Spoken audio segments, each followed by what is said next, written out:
What's up mga papi?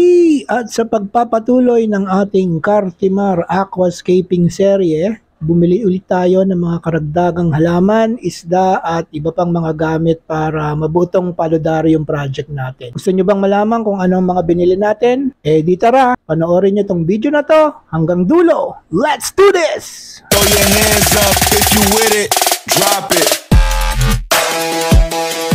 Okay docs, unang-una sa listahan, bumili tayo ng Red Eye Tetra. 40 pesos ang isa niyan, bumili tayo ng 6 na piraso or 3 pairs. Kumuha tayo ng extra fish dahil yung una nating binili na mga Rami Eye Tetras sobrang mahihain at walang ginawa kundi magtago lang dun sa likod ng driftwood. So para mas maging alive yung paludarium natin, kumuha tayo ng isang isdang makapal ang muka at hindi mahiyain, and yun nga yung Red Eye Tetras natin. Next, kumuha din tayo ng pipe holder na may suction cup. 20 pesos ang isa, gagamitin natin yan sa plano nating water flow project na gagawin natin on a separate video. And meron din tayong biniling dual air pump.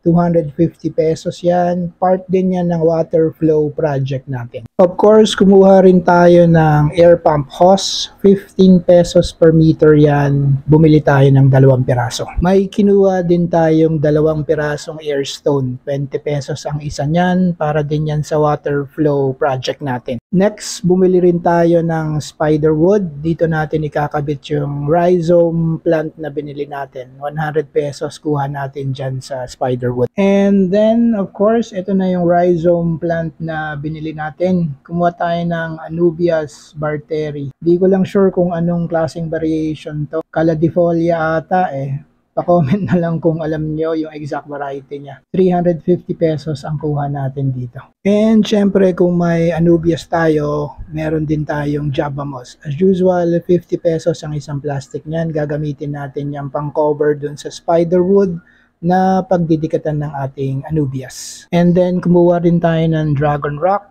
250 pesos ang isang kilo niyan, pero dahil konti lang naman ang kailangan natin, kumuha lang tayo ng 2 piraso which cost us around 90 pesos. Gagamitin natin tong Dragonstone na pabigat dun sa spiderwood na kakabitan ng Anubias para hindi lumutang. So ayan, 2 yung kinuha natin para lang may option tayo ng placement sa skip. And lastly, kumuha tayo ng 2 plastic ng Chubby Flex Worm, pagkain ng tetras natin. Mas gusto ko to kaysa sa mga pellets and flakes na nabibili kasi hindi siya masyadong nagkukos ng ammonia sa tank natin. 50 pesos ang isang balot niyan, and yun nga, 2 yung kinuha natin. So para wag nga mamatay itong mga Chubby Flex worms, ang gagawin dyan is ilalagay lang natin yan sa container na may air pump and water para may aeration yung tubig. It's very important na gumagalaw yung tubig para may oxygen, and ang ginagawa ko dito, nagpapalit lang ako ng water every afternoon para hindi mag-build up yung ammonia and malason yung mga worms natin. And that's how you keep your Chubby Flex worms alive. So, kukuha tayo ng konting Chubby Flex worms, ilalagay natin dun sa cone natin, and feeding time na ng mga tetras natin. Tingnan natin kung kakainin nila.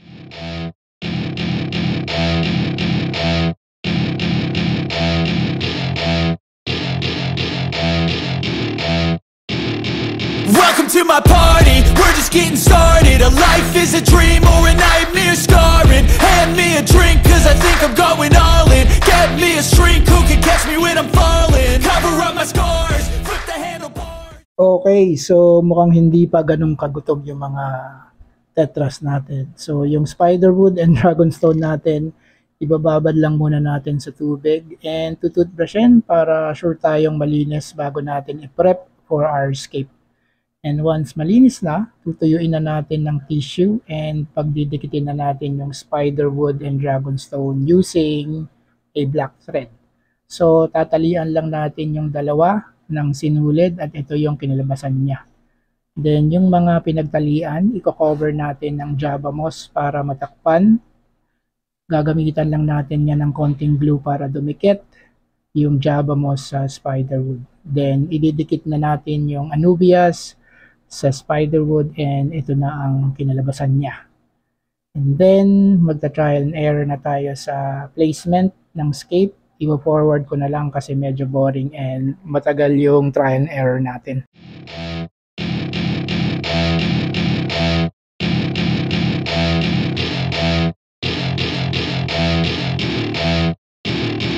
Welcome to my party, we're just getting started. A life is a dream or a nightmare scarring. Hand me a drink cause I think I'm going all in. Get me a shrink who can catch me when I'm falling.